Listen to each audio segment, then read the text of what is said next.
morning, and welcome to Love is Hard, New Relationships in the New Era, Customer-Centricity around the modern energy consumer.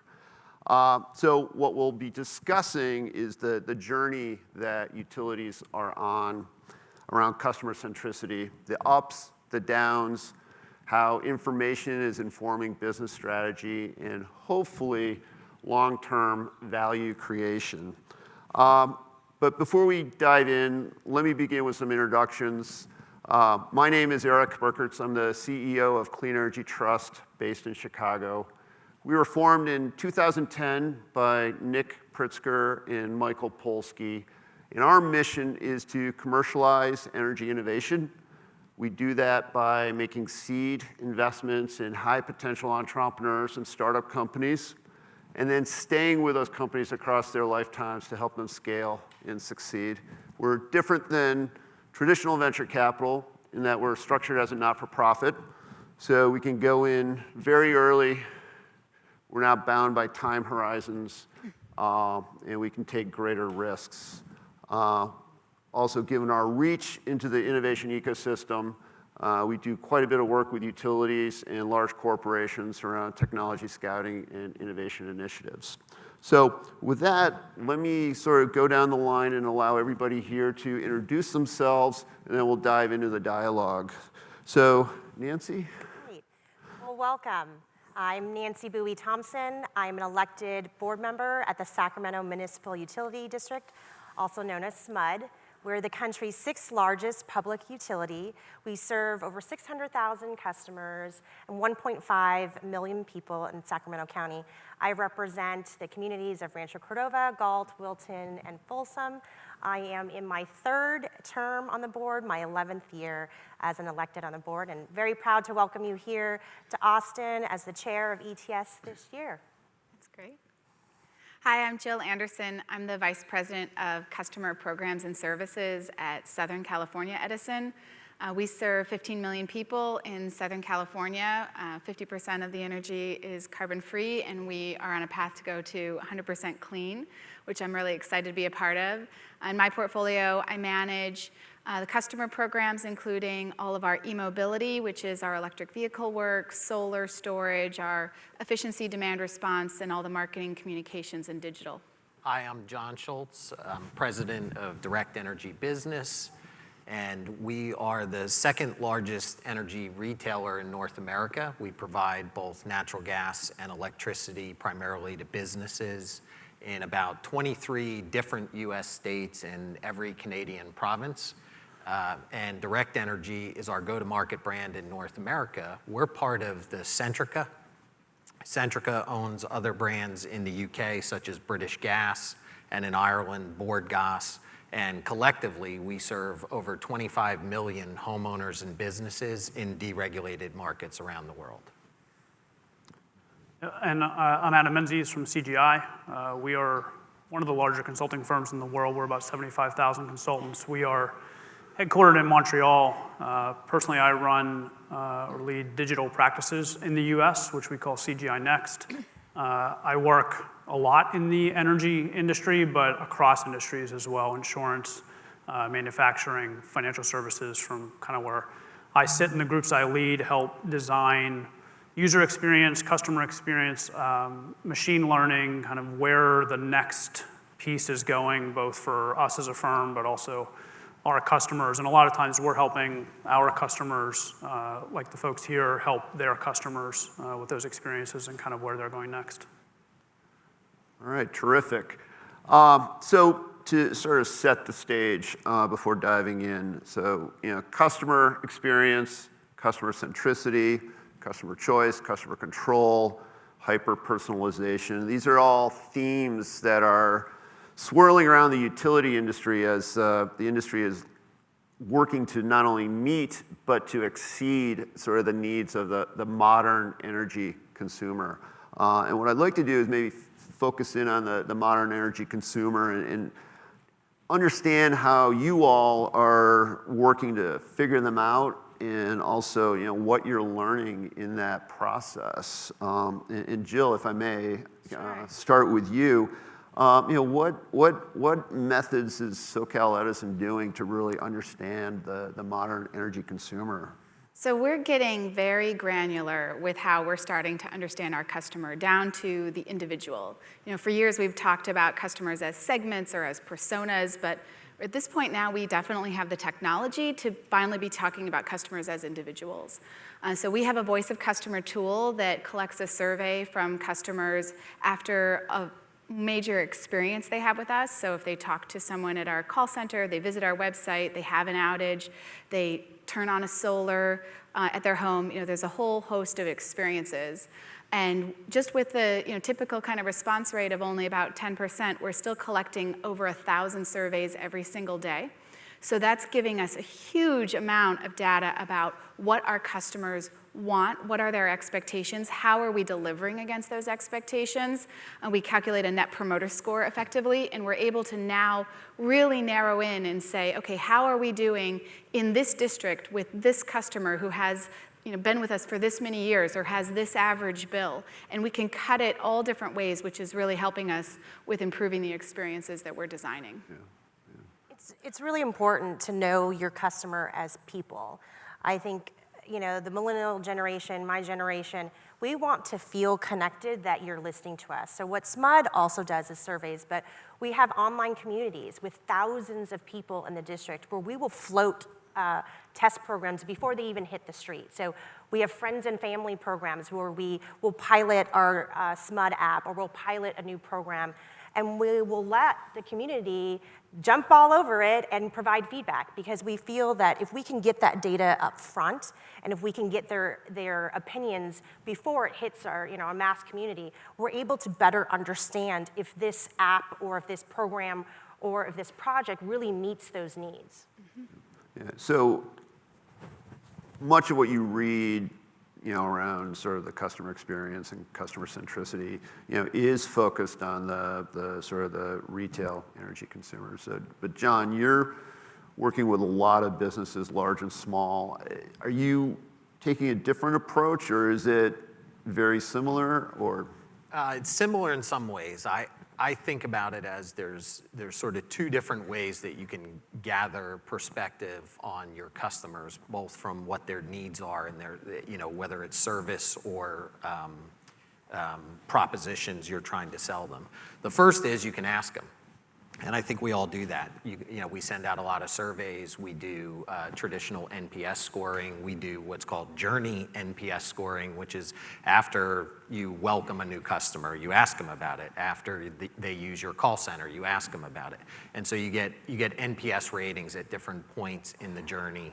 And of course, the more traditional focus groups or business communities where you can test things and ask them questions. And so you gather a certain amount of information from just asking customers how the experience is for them or what their preferences are. But increasingly, we're moving towards what I would describe as observed behavior and needs. And what that is you just watch what customers do. When they go to your website, what content are they looking at? What propositions? How much time? Google Analytics and click maps that can show exactly how much time you spend or where you pause a video. Really good indicators of customer interest. Call miners, software that can listen in on your call center for specific words. And so you can really start to dial into what are customers calling about and what do they want. So increasingly, you have both. You can ask them, and sometimes they'll, it's good to know there, but it's very powerful to observe actually what they do. I think adding to that too, the customers are talking about us all over the place, but not necessarily to us. So making sure that you're active on all of the social platforms and really scraping that data into whatever kind of customer satisfaction summaries you're doing. So we do the call miner where we do, translate every phone call into text and then analyze if a customer were to have filled out a survey based on the tone and the silence and how did the call end, what would that have been? But you can do the same thing with tone through Twitter. Even if they're not having a conversation with you, they're talking about you. Right. So Adam, from where you sit at CGI, you work and have visibility across multiple utility clients and also clients in other industries. Are there sort of examples that you can pull out, maybe from other industries that are helpful to this conversation? Yeah, and I think Financial taking the services. next step to what John was referencing around the observable behavior, and then using that as proactive service. Start to look at where you can intervene before the customer may have an issue or may have a question, watching not only their activity, but maybe activity of groups, along with other environmental, there may be weather or other events that are going on in the area, and using that as ways to use predictive measures, to use both human reach out, but also machine, and the targeting of people, and not to sound that in a bad way, but with messaging or with information in a proactive way to help them in that journey before they have the problem. That's really what they're seeing from other industries. And I think in energy and in utilities, certainly a lot of room for moving that direction. Right. And then the ability to sort of ingest this data and then actually analyze it, make sense, and take action. Obviously, that's sophisticated. That's a sophisticated competency. Are you saying, is this being developed in-house? Are you working with external partners? How are you sort of approaching that challenge? So, yeah. From a SMED perspective, when we look at the technologies out there, I think all utilities were just takers of what the market had to offer, and we thought that was it. Now we're drivers, and so we have partnerships through a program we have at SMUD called the Innovation Generator, where we actually take a partnership to a whole different level, and we help develop a solution together, because it's the buffet of information, right? So how do we parse it out into entree size, consumable meals?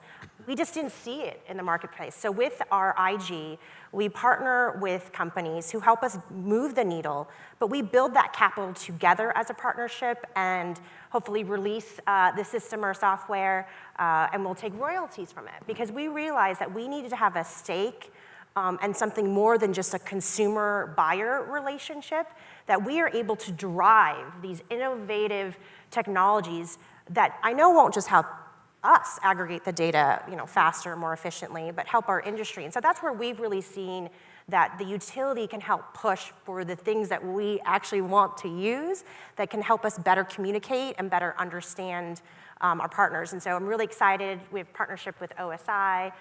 We're moving forward. There are things that we as utilities can work together, because our people know what we want, and our people know where the customers are chirping at us. And so if we can find these unique partnerships and engage at a different level, I think that's how we as utilities can make a greater impact, rather than just sending out a bunch of requirements to a vendor and saying, I hope you have it.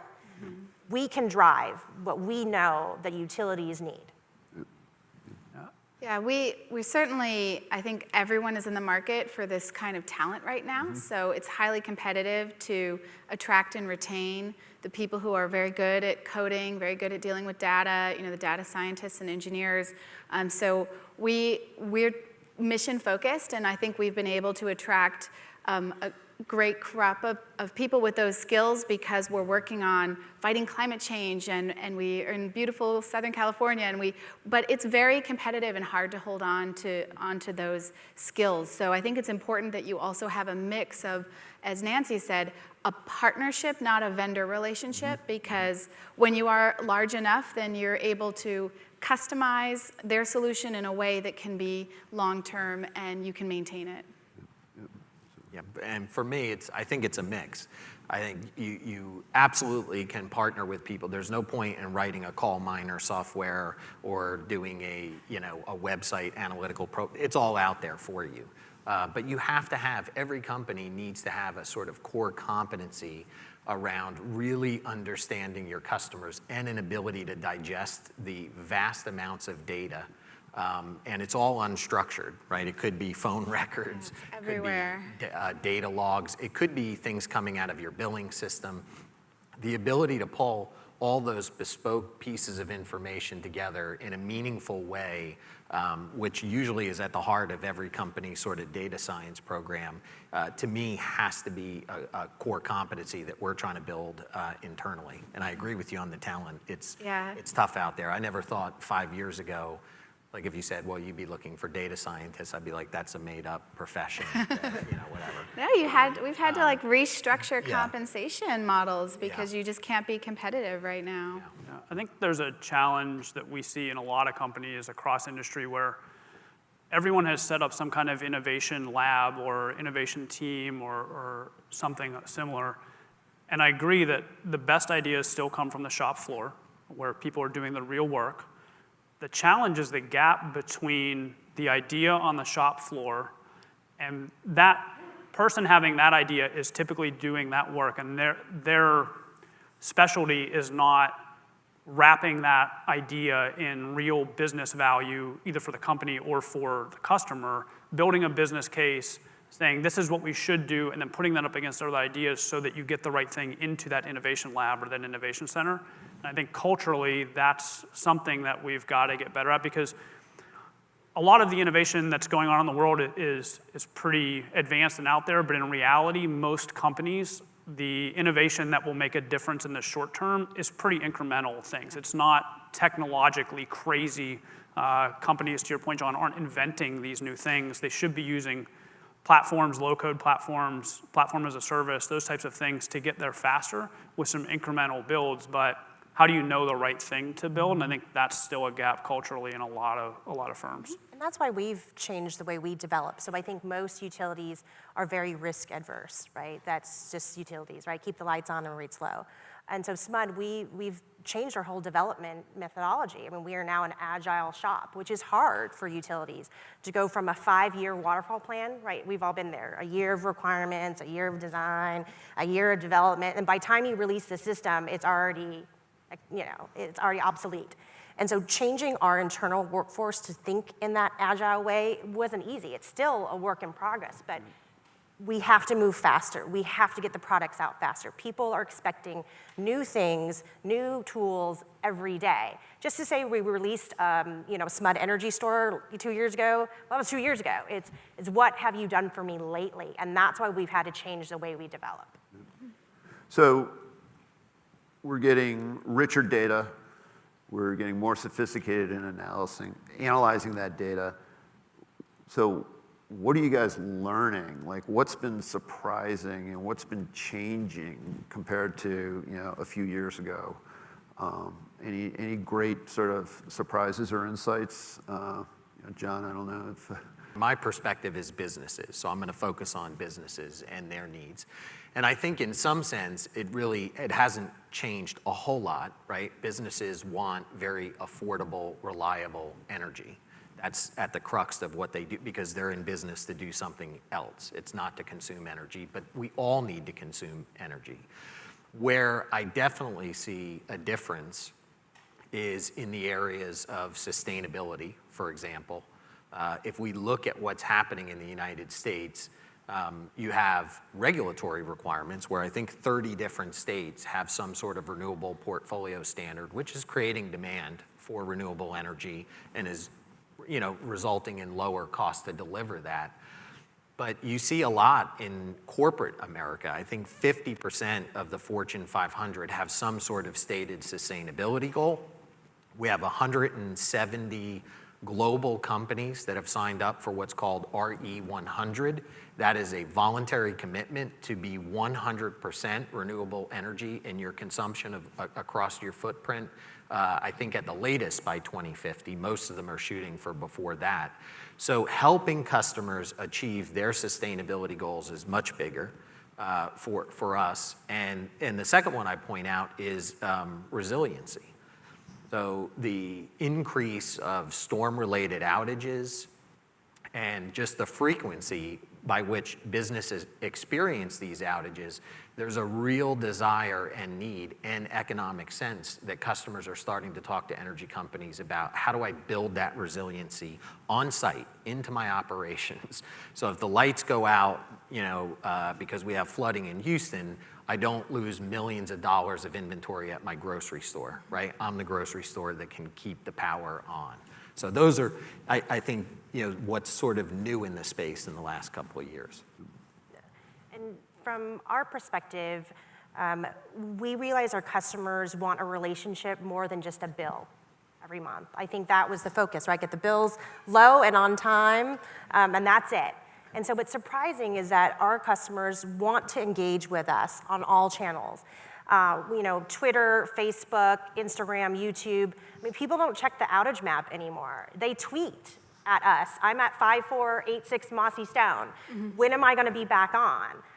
And we luckily have staff pretty much 24/7, especially during weather periods. That's how they want to engage with us. They don't want the automated phone message saying you'll be back in 4 hours and 30 minutes. So I would say that has been surprising, that it's not just the millennials who want to, it's everybody. No one wants to call a CSR anymore. They don't want to talk to us. They want to get at us at many different channels. So I would say that's the first big surprising. And secondly is about that the utility is more than just the utility provider. It's how do we work in the community as a whole to help economic development, to help sustainability, to make our air cleaner and our water better to drink. And so we have taken that holistic approach in our Sustainable Communities program, that we are helping the economy drive, because if people can't get employed, they can't pay their bills. So increasing our economic development touch points and where we reach out directly in the community. We work with all sorts of organizations, from faith-based to ethnically based organizations, to reach out to those underserved populations. And then, with our environmental footprint. So our customers are expecting more every day. They expect us to be a part of their community and in their lives. And that makes us as a utility and our staff change. I mean, we have over 1,000 events a year where I'm at the Strawberry Festival in Galt or at the Sons in Retirement in Folsom. They want to see us everywhere they go. They want to feel that we're a partner rather than just a server. Mm-hmm. I would say, adding to a point Nancy made, that customers are expecting communications now to be proactive and personalized. The kind of foundational expectation is they want to be informed, so the lights are going out, when are they coming back on?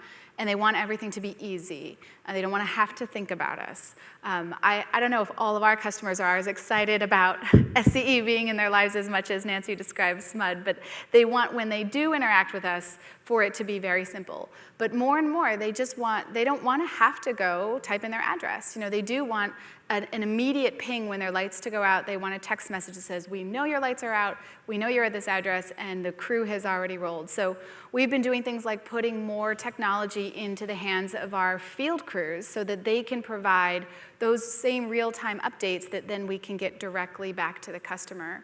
And getting to where the customers are interacting with all their other providers. So last week we announced a new partnership with Google, and we're going to be launching My Services with Google, so that using your voice through the voice assistant or the speaker, you can say, what's my bill? And it'll be personalized to you. You log in once, and then you'll be able to get something very specific. We launched with Amazon a few months ago on the more general, just general Q&A, but customers don't want general Q&A. They want something that is answering something very specific to what's going on in their household.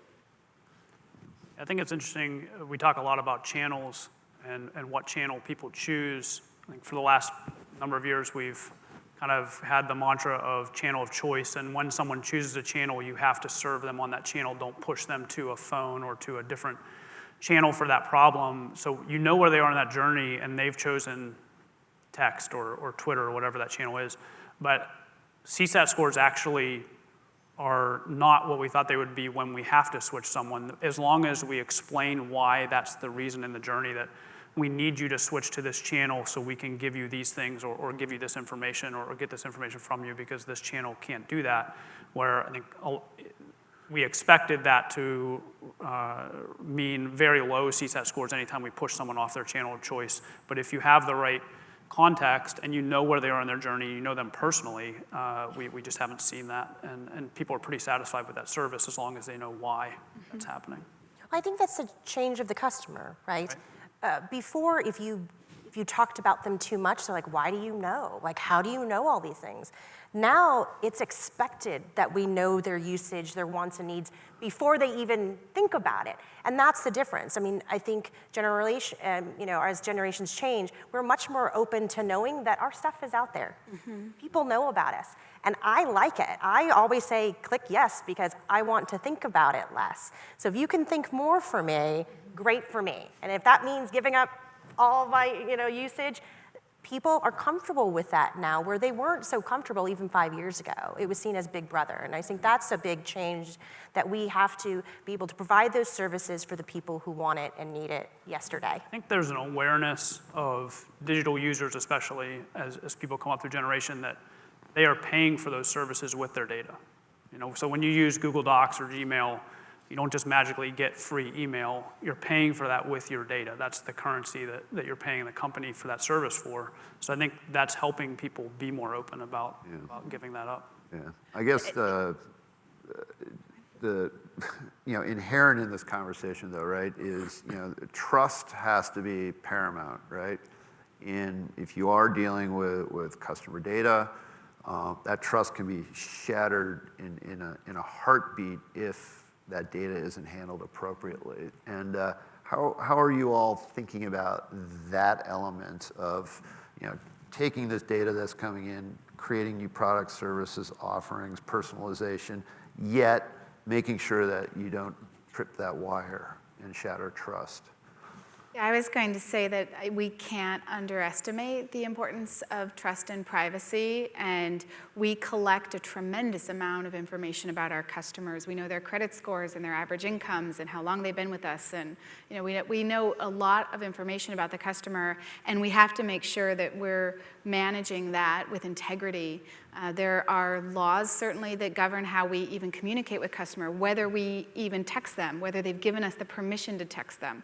And so we have a whole team of people where that's their full-time job, is information governance, managing how we are bringing data in, cataloging it, storing it, and then starting next year in California, we're going to have to be able to delete data when a customer asks us to. And so it's following the model that's already in place in Europe, but we will have to be able to tell a customer, here's all the data we have about you, and then as long as it's not data that we need for operational purposes like metering, the customer will be able to select that we delete it. And when you're dealing with millions of accounts over decades, it's a tremendous undertaking. I think you're exactly right. And if you look at Europe, which they have broad-based data privacy rules, and I think we're going to see more of that in the U.S. Of course, all of us as companies are doing everything that we can, right, to not only create cyber protections for data, but employee awareness. Actually, one of the biggest things, when people get data, it's usually through some employee downloaded something or opened the door or, created that sort of loophole in the network system, right? The weak point in all this is us. It's the humans. And so we do a lot to train employees around the importance of data privacy and how they should approach, communications with external parties. But back to your point, Nancy, there is this sort of challenge, right? We've all been taught as companies that standardization is the way you get to efficiency. So you want to standardize everything, right? Customer experience. Here's the way here's the number. You call this number. It's very standardized and efficient, and that's how we control costs. But the customers want personalization. So we have to get to a place where we're delivering mass personalization, right? Cost-effective service models for the masses that are extremely personalized. And the only way you can do that is through these technology. And I think customers understand that. Therefore, they are okay with companies using their data as long as it's to deliver a better experience for them as opposed to profiting off it. Yeah, I think one example where we're trying to do that and do it in a way that's directly adding value to the customer is we're working a lot on meter disaggregation. So we have 10 years of smart meter data on our customers, and as we are smarter now with just the algorithms and the machines that are ingesting that information, we're figuring out how can we tell that a customer has started charging an electric vehicle when they weren't charging one for the rest of the year. I can tell in the meter data. I should be able to tell. So what can I do then to improve that customer's experience, because now I know a little bit more about a change in their life? Can I proactively send them a note that if you're an SCE customer, you get $1,000 if you buy a used or new electric vehicle? 40% of our customers have EVs and they didn't get the $1,000. So we can be proactive and send them value by getting better about taking information about the data that we already have on them.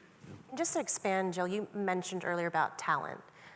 The jobs that we see today are very different in the utilities. I mean, cybersecurity experts and our team of information technology personnel, that we have to be a trusted partner. You know, SMUD, we won lots of awards, but one of the most that we're proud of is that we're one of the top trusted brands. And I would never think that a utility would be considered a brand.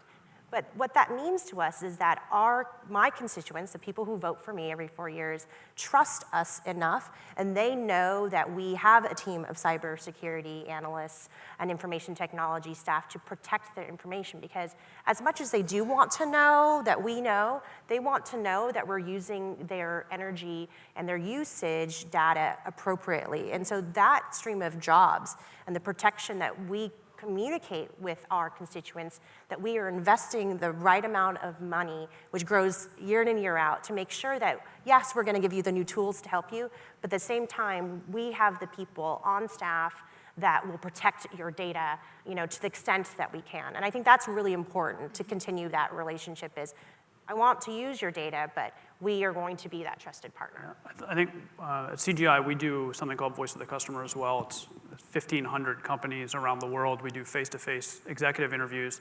And across every industry, the top 2 priorities are cybersecurity and digital transformation, to use the biggest cliche right now.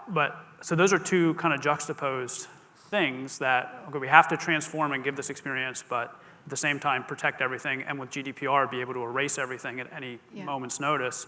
And I think that's where utilities and other industries really now have the reason to start looking seriously at technical debt that's come through a merger and acquisition. And you've got 3 or 4 billing systems, you've got customer data across all of these legacy systems, and I don't think the ROI has really been there a lot in the past to start to look at system rationalization on the back end, where this data sits, how many places does it live.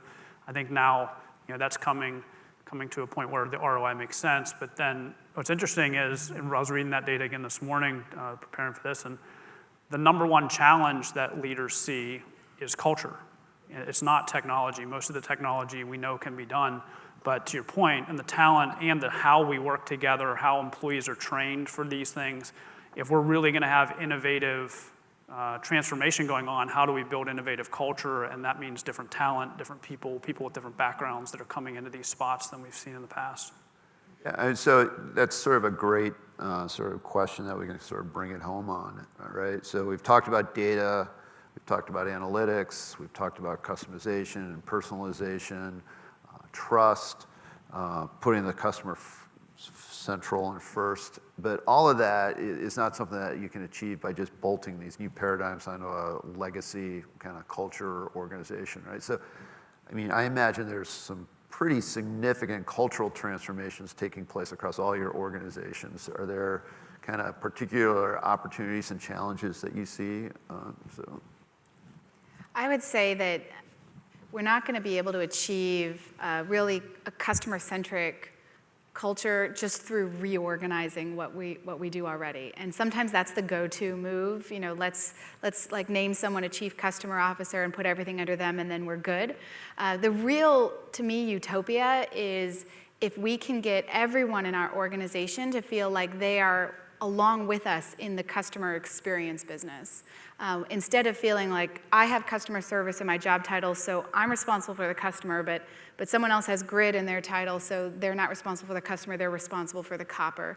And we have to change that mindset to be that if we're going to be successful, if we're going to be continuing to deliver value to our customers, achieving these incredibly ambitious environmental goals, we have to be all focused on being in the customer experience business. So we're trying right now kind of a top-down and bottom-up at the same time. As we bring employees into the company, what is the onboarding process so that no matter what your job title is, at that very entry stage to the company, what kind of experience have we shared with you about the customer? Some companies have everyone go through the call center, for example. And then top-down, we've put all of these customer satisfaction by experience, we've put them in our corporate goals.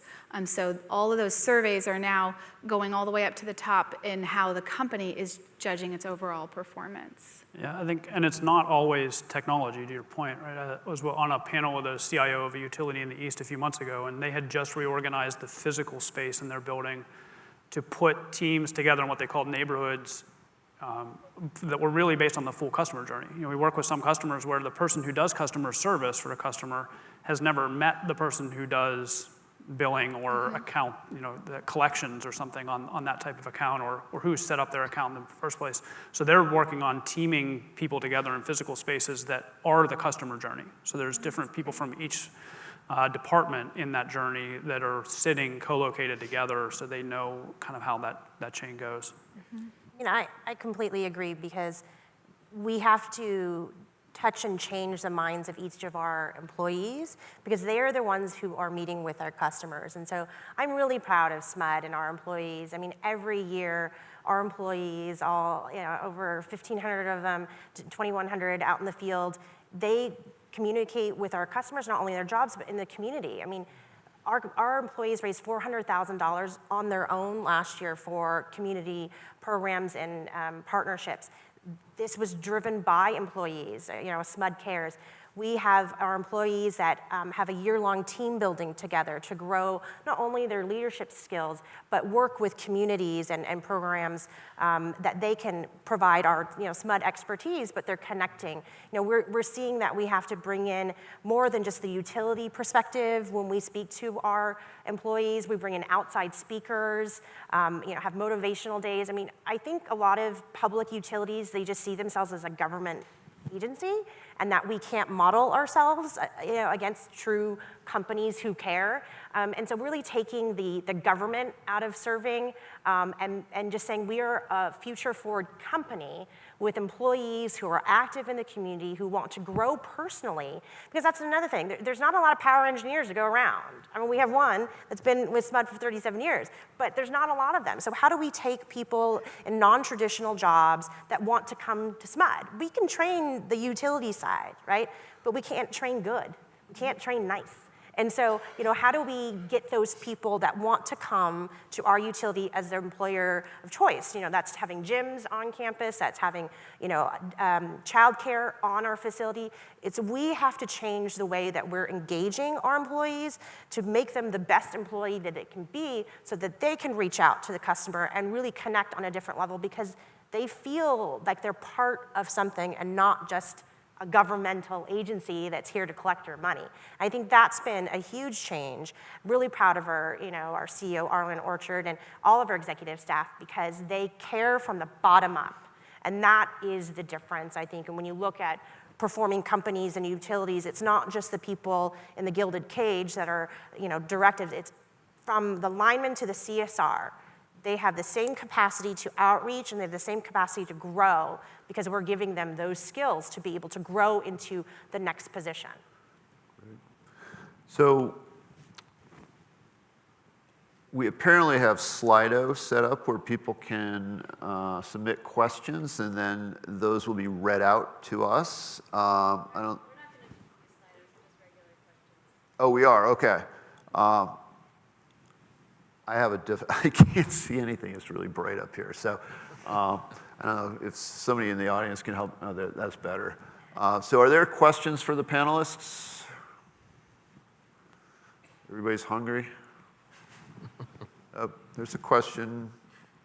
Data privacy and sort of people being willing to share their information but wanting to know that it's protected. What are you doing to let your customers know that you are being so careful and responsible so that you can get credit with them for doing a good job? Mm-hmm. And have you considered DataGuard? I'm sorry, I didn't hear the last part. DataGuard, which is a program from DOE, an initiative that sort of encourages utilities and technology companies to be able to communicate with their customers.